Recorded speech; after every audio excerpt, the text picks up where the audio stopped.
So today I'm joined by Alan Waxman, who is a property developer. He lives in Belgravia. His latest project is where he's calling from today via this link. He's done about 34 of his own projects and about 30 projects for clients as well, ranging from 50,000 up to 7.5 million. And today he's going to be talking about the benefits of doing a principal residence and how there's less competition for that now. He's going to give us some really good tips on how to make yourself not just a buyer, but a strong buyer that can win bids. And we're going to have quite a lot of fun as well. Alan, welcome to the show. Thank you very much, Matt. And I do hope that I can add value to this conversation. I'm sure you can. First of all, I love the view behind you. Is that a live view or is that a painting? No, behind it's a previous project that we did. Basically, what I did was, because I'm living in essence, an unmodernized property, I got out of storage some canvases of previous projects. And this was an interesting one we did in Belgravia where very much like in Doctor Who, we turned the negative to a positive, and what people saw from the outside was very different. But first of all, what's your view on the market? Where do you think the opportunities are going to be coming from in the near future? Well, I think obviously, none of us actually have a crystal ball, but there are going to be market opportunities for various reasons. First of all, I think there's going to be a downsizing potential on commercial properties because of people being more inclined to work from home. So there could be some not forced sales, but exciting opportunities for people to sell their commercial properties, which could then, of course, subject to planning, turn into residential. Yeah. Secondly, there's bound to be some distressed properties. I think there already is, and I think there's going to be an increasing amount of that. And the other thing which people haven't perhaps thought about is if they're in a chain and there's pressure for them to perform in order to get the property they want, they may have to drop their price a little bit in order to get a buyer in quickly. Otherwise, they'll lose out on what they wanted to buy. So, I think there's a number of things. It's not going to be one simple thing, but I definitely think that if you're geared up and ready to pounce, there will be things available. Okay, and then I think it's fair to say, would you agree with me that the cash-rich investors will be piling into prime central London because that will probably have the biggest dip but the fastest recovery? Do you think that's a fair comment? Well, in prime central London, you can often say that the vendors generally potentially have a bit more money and are less struggling to sell. That's obviously not always the case, but in certainly the golden postcodes, it's often the case. However, because of what's happened in the stock markets worldwide, some of these people are going to be hurting. And I've been speaking to art dealers who are having a lot of work now from people with art collections, for instance, wanting to borrow money against their significant pieces. And so I think that there'll be a knock-on effect, all through the marketplace. Rich people will be suffering as well as other people further down the ladder.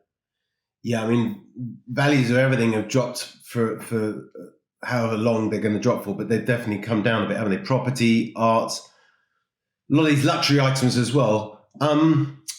Now, your first development, I happen to know, wasn't particularly luxurious. What was the first deal you did 20 years ago? Well, that was a property in Walworth, just south of the Elephant and Castle, which I bought actually as a rental investment for £5,000, which at the time obviously was quite a lot of money. You broke up a little bit there, but it was 55 grand, did you say? It was 55,000, yeah. That was a lot of money in 1963. Not quite that long time ago, but it was. And what I remember though is I got paid my first rental amount in cash. Of course, it was declared, but I was so excited in actually getting the money and seeing the thing. Well, this actually works. So that was exciting stuff. All right, and I also happen to. I'm giving away your secrets now. I know you're in your apartment in Belgravia, which is your latest purchase.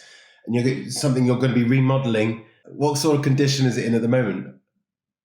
Well, it hadn't been lived in for over 2 years, and it probably hadn't been decorated or renovated for 20 years. And before I moved in essence, to camp while we got all the permissions in place, I got the industrial cleaners in, and it was pretty dirty. But fortunately, it's okay to live in. Now, this brings me on to the next thing I want to talk about. So this is your latest project, and it's your principal residence. And I'm a big advocate for these at the moment. I don't think enough people declare this as the best strategy, but I think it is the best strategy because you've got no capital gains tax. You don't have to pay the extra 3% stamp duty. Okay, logistically, it's a bit difficult if you've got kids and things like that. But if you don't, you should be doing one of these all the time, shouldn't you? Well, I think that this crosses all different spheres of different types of buyers. So you may have somebody who has their own family office, who's a super high net worth individual, and Belgrave Square, costing tens of millions of pounds, to a traditional investor who wants to make money for themselves, to an ordinary person who actually just wants to go up the property ladder. Yeah. So it crosses all different types of people, and they can all benefit. And as you well know, there's not many ways that you can make money without the taxman taking a slice of it. We came up with a few, didn't we? You said art, but it looks like there might be a bit of tax on that to be resolved. Antiques, I said, but there's a £6,000 capital gains tax limit on it. We agreed you said cars, quite rightly. I think cars are possibly tax-free. And you can buy and sell a horse. But apart from that, you can do your own house. And there's a lot less competition. So you were developing in prime central London through the noughties when it was very, very popular. I bet there was a load of competition then, wasn't there? Yeah, well, I think there's always been competition, but it's a matter of, sniffing out the good things to buy, and obviously being organised in advance. Okay, so where do the good deals come from then? Well, if before I talk about where the deals come from, maybe I can just talk about the benefits, because you talked about the financial benefits, and split that into two parts. First of all, it's the money that you can save on stamp duty, because if you're buying something for £1 million as against 2 million finished, then obviously there's a huge amount, hundreds of thousands of pounds, which will be going to the taxman. And the question you've got to ask yourself is, are you better prepared and astute to use that money better yourself rather than giving it to the taxman? It's dead money, isn't it? It's just dead cash. And asking them, giving them the privilege of using it on your behalf, which is in essence what happens. The second point is actually you can add value, not just save money, but actually add value to the property through either increasing the space or increasing the decoration and making it a more desirable thing. And thirdly, when it's finished, you can enjoy living there more. Yeah. There's going to be creative things that you can do with the property, and as well as cosmetic. I think the stamp duty alone is quite a good argument. I mean, above £1.5 million is 15p in the pound in stamp duty. So for every extra £1 million you might spend on a luxury property, it's £150,000, like kind of down the drain, right? And if it's not your only property, it's plus 3% on top of that. At the moment, the top whack is 12%. If it's a second home, that moves up to 15%. And if you're a foreign buyer from next year, that moves up to 17%. So it's this huge amount of money, which is in essence just flushed down the toilet, which, if you buy at a lower price point and use the money saved, then that's money you can put towards your either professional fees or construction costs. Yeah. Well, I think the point is the government doesn't want you to be buying these unless you're going to live in them. And that's removing a whole load of competition from developers, and it gives the owner-occupier a chance to make money on their own place. Whereas previously they had to compete against all these developers, right? Well, yes and no, because there's nothing stopping the developer buying it for themselves as well. Which they should. As long as they live there, a couple of years, which I plan to do, then as well as doing your own developments, which may be smaller or larger, you can make your own tax-free money, and that's quite legitimate and quite fair and quite proper, and everybody should take advantage of that. Okay, so I think I saw something the other day. You're helping other people do this themselves, sourcing property, fixing it up. Tell us what you're doing with that. Well, basically, what happened was in 2009 we won for one of our projects in Belgravia. In fact, the one behind me, we won Best Interior Design in the country and Best Developed in London. So on the back of that, for the first time, people actually started knocking on my door saying, "Can we help you with their own properties?" Because they like what we do. And so we started doing private commissions for clients. That then, one thing led to another, and we've now done over 30 commissions. We now have our in-house architects. We're registered with REBA as a company. And what I then thought is, if we have this expertise to help them, then why not actually source the property themselves? Because we've been advising other estate agents and property finders with their own clients. So I thought, well, if we can do it under the one house, then people like the one-stop shop. It gives them peace of mind, and it's a seamless operation. I recognise the one on the wall behind you. Is that the one where Nicole Kidman bid on it? Yes, I met with Nicole Kidman at the Dorchester Hotel, and we agreed terms, and she was, I have to say, exceptionally charming.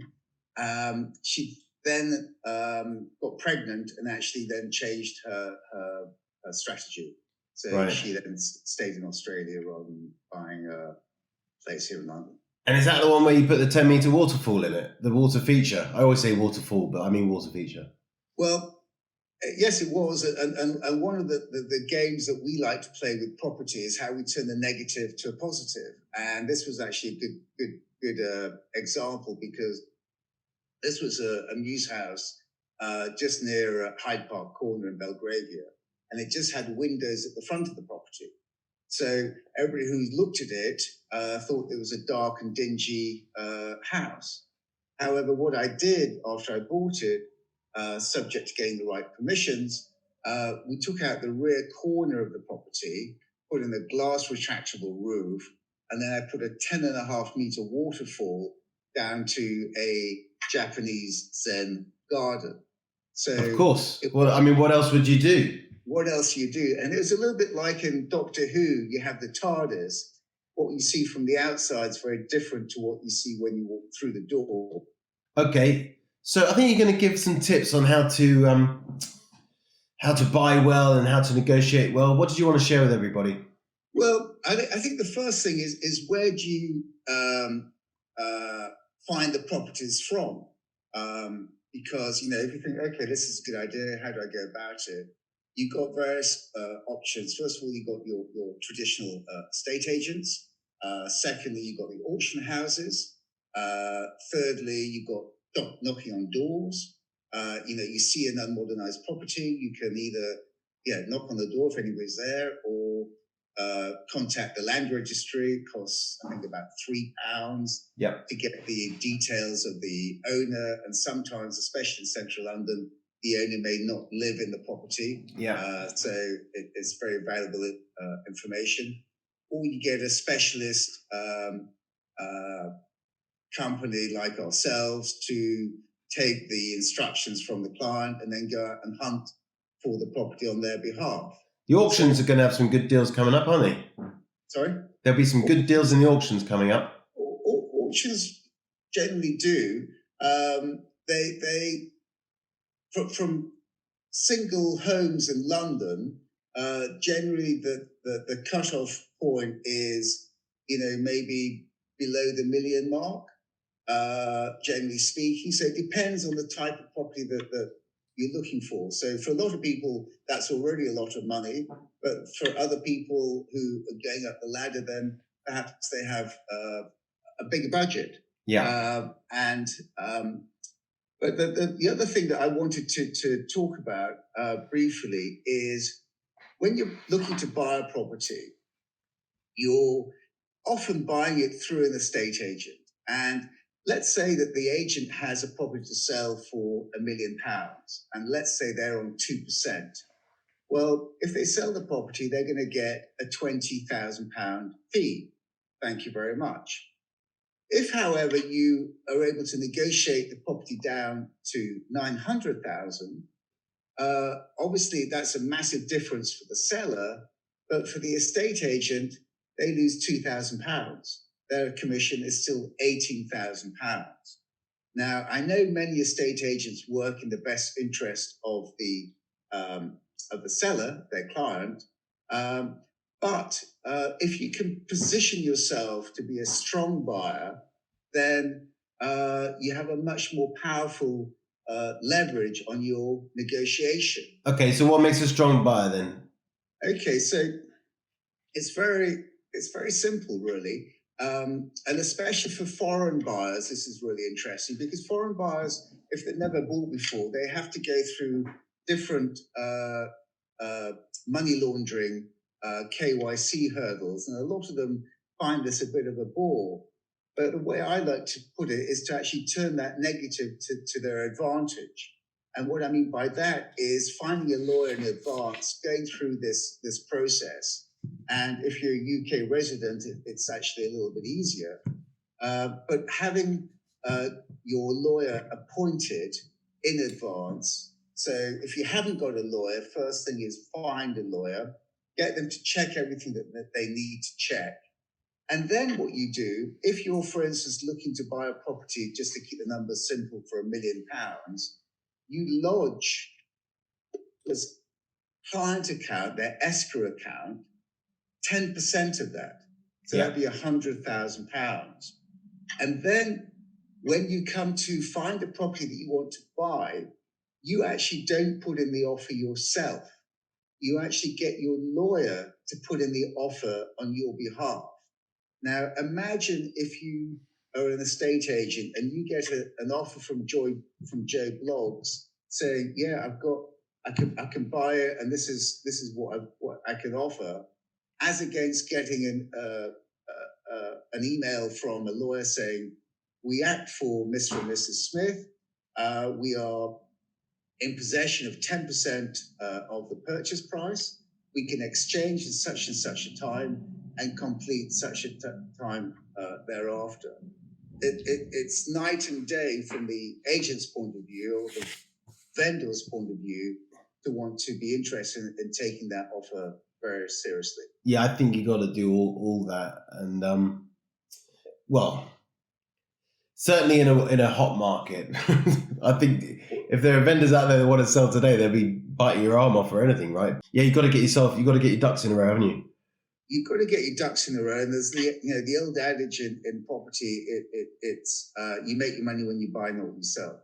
Yeah. And the more organized you can be in advance, then the more powerful you're going to be, and the more you're going to be taken seriously. What do you see as the main pitfalls and the main challenges? The main pitfalls and challenges were they're twofold. First of all, before buying the property, and secondly, doing the renovations. Before buying the property, there's three things that you really want to understand. First of all, what alterations can you do? Secondly, how long is it going to take? And thirdly, what's it going to cost? If one wants further comfort, one can always bring in a planning consultant, if it's a tricky planning issue, which we've done in the past. Secondly, if you want more comfort on the costs, you can bring in a good quantity surveyor and get them to do a report. Because what you want to do is to limit the surprises after you bought it, and think and not to be in a position where you think, "Oh, I never thought of that," or "I didn't realize it's going to be this much, take that much time," or "I thought I'd be able to do that, but now I find out I can't." So you want the one that immediately springs to mind for me is soil tests in London. If you want to put a basement in, you really want to get your soil test done before you exchange, don't you? absolutely. And often I've got a geotechnical engineer to go in early doors and put their drill in and test that, so that forewarned is forearmed. You were on a TV show about basements, weren't you?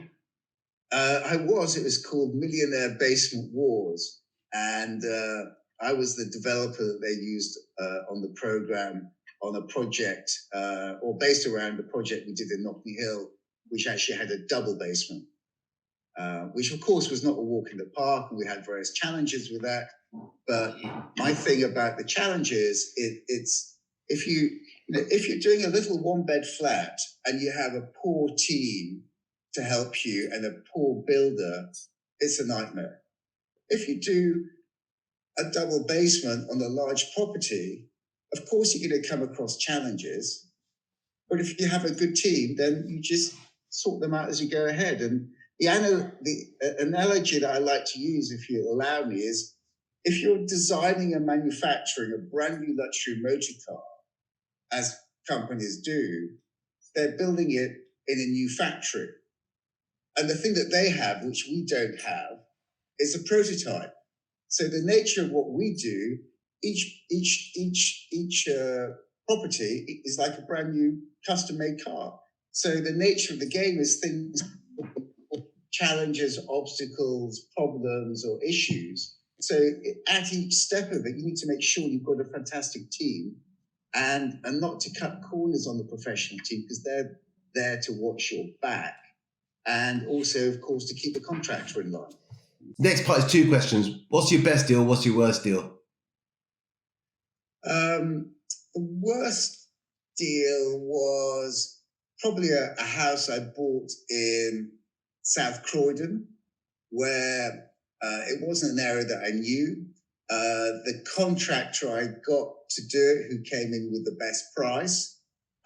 You mean the cheapest builder? The cheapest builder. I then found out was not paying the subcontractors. Oh, God. The subcontractors then down tools. I then found out that the individual had been to prison for fraud. Oh my gosh. And I think it comes back to the same adage: if you think something's too good to be true, it probably is. And unfortunately, you have to make these mistakes yourself to learn from them, or even better, as my dad used to say, try and learn from other people's mistakes rather than do them all yourself. Yeah, it's free. All right. That's why. And what about the best one? Was it the one where you won House of the Year? Yes, I think that was probably, certainly for me, it was where I went from being an average type of developer to being a premium type of developer. And that's what opened then a lot of doors, because people had never seen work like what we produced there, the imagination that we put into the project. Yeah. And even the microscopic detail that we did, which, we even just on the doors, because they have for the horses, the old Muse doors. Yeah. Had huge hinges, which we dipped in acid and then we chromed, again, trying to keep a bit of the heritage and turn the negative to the positive. I think that's when I first spotted your brand, and I can't remember exactly how I spotted it, but I remember you had a QS project manager who had a first in his degree from university. In fact, I know the guy, and your own interior designer, and you're a one-stop shop, and you're doing houses for some pretty important people back then. What sort of sums are we talking about at the higher end of the scale for developments that you do? You're talking about construction costs? No, like the value of the house. Well, for ourselves, interesting. The purchase price of the property, the most I've paid for a property was actually about 2.75 mil. The most I've sold the property for is 7.5. So the last project I did, which was Notting Hill, I paid just over $1 million for and sold it for 5.5. Yeah, we can drop an image of that onto this video for everyone to see, because it was just a little box when you bought it, wasn't it? It was what I call a chocolate box. It was 650 square foot, increased the size by over 5 times to 3,200 square foot. So it was quite a property. And what's even more pleasing, though, is the people who bought it absolutely love it. And to me, that's the acid test. Yeah. They really love living there. It's pretty much all we've got time for today, Alan. Is there anything you wanted to leave us with before we say goodbye? I just think that, if someone's going to be looking to take advantage of the tax, think about their strategy, think about getting organized, think about the help they need. Don't cut corners on the help, because that can pay dividends and save them money, and also, more importantly, save them a massive amount of hassle, because all these projects are challenging, in different ways, and you've got to have a good team on board to help you through it. I think that's a very good way to wrap up. Alan, I just want to say thank you very much for your time. Pleasure seeing you. And thanks for getting involved in Tropolis as well. We're going to have a lot of fun. That's my pleasure. Thanks for the interview, Matt.